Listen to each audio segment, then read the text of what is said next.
नमस्कार मंडळी, लक्ष्मीच्या पावलांनी या मालिकेच्या पुढील भागामध्ये आपण पाहणार आहोत की अवंतिका आणि कला हे वकिलाकडे गेलेले असतात आणि वकील बोलतो की तुमचे 6 महिने संपलेले आहेत. आता फक्त मी तुम्हाला 2 दिवस सोडून देऊ शकतो.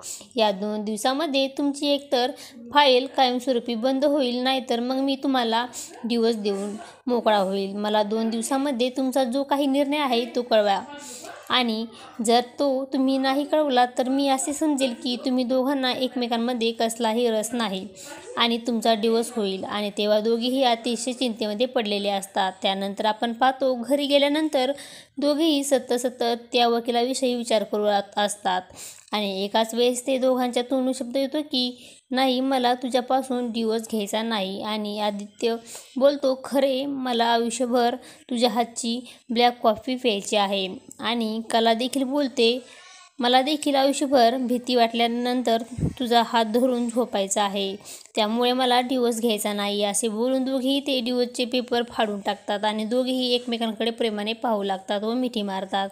आता पुढे येणाऱ्या भागामध्ये कला अद्वैत यांच्या जीवनामध्ये आणखीन काही समस्या येणार का हे पाहणे अतिशय रंजक ठरणार आहे. लक्ष्मीच्या पावलांनी या मालिकेचे सर्व अपडेट पाहण्यासाठी आपल्या चॅनलला लाईक करा, शेअर करा आणि सबस्क्राईब करायला विसरू नका. धन्यवाद.